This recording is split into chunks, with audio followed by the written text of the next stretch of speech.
In a remote village in Turkey, the gunfire that's echoed for decades has finally faded.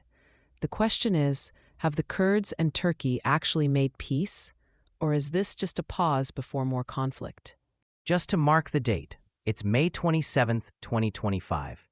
For 40 years, the fighting between Kurdish militants and the Turkish state has left deep marks on both sides. Now, with the announcement on May 25th that Kurdish militants will lay down arms in exchange for political participation, we might be seeing a real shift. But what actually changed to make this possible? That's really the heart of it. For so many years, talks have broken down, often over the same sticking points: cultural rights, local self-government, and what happens to Abdullah Öcalan, the PKK leader who's been in prison for decades. But this time, the government is saying Öcalan might get a direct role in peace talks. There's even discussion of his release, or at least house arrest, if the PKK agrees to fully disarm. That's a big change. Until now, even bringing up the idea of releasing Öcalan was off the table for Ankara. So why now? What's different? It looks like the government's calculations have shifted. For instance, they've hinted at partially recognizing the Kurdish administration in Rojava, northeastern Syria. That's a significant move away from previous hardline positions. The conversation isn't just about cultural rights anymore. It's about participation in politics and even some regional autonomy. Do you think these steps are enough to meet Kurdish demands? Or could this end up being just another patch, not a solution? There's always that risk. The new concessions are broader this time, not just about language or local councils, but also including amnesty and legal assurances for ex-militants. Still, Kurdish leaders are cautious. Many want proof that these promises will actually be kept. How are Kurdish communities reacting, both in Turkey and in neighboring countries?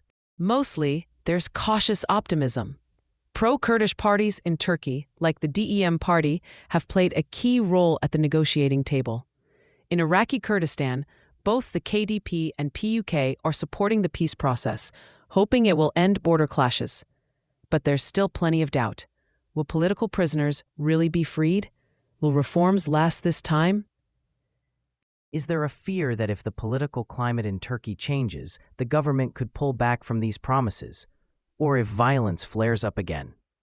Definitely. Many Kurds remember past agreements that fell through. There's also a lot of anxiety about how Kurdish autonomy in Syria will be treated, and whether this peace can hold if reforms slow down. But right now, there's hope. Maybe political engagement can finally replace armed conflict. Implementation is always tricky. How is this deal being monitored? What's in place to stop either side from going back to fighting? They're setting up joint committees, one from the government, one from pro-Kurdish parties.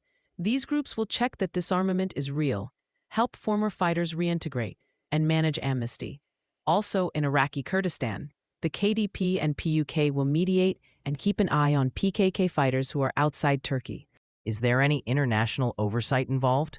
Or is it just regional actors for now? International groups are expected to play a role, but the exact details are still being worked out. There's a sense that outside observers will help with transparency, something previous peace efforts didn't have, which made trust hard to build. If this agreement holds, do you think it could set an example for other conflict areas? That's the hope. When a conflict that's lasted 40 years ends through negotiation, not just by force, it shows that political solutions are possible, even after huge losses.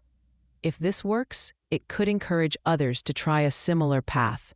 So, to sum up, after decades of war, Turkey and Kurdish militants have agreed on peace, including big political changes, possible shifts for Öcalan, and plans for disarmament and reintegration. Kurdish communities are cautiously hopeful, and international mediation could be the deciding factor. Thanks for joining us as we broke down the details behind this major peace effort. The world is watching to see if ballots really will replace bullets. This episode comes from mynews.studio. Try it for free. Thanks for listening.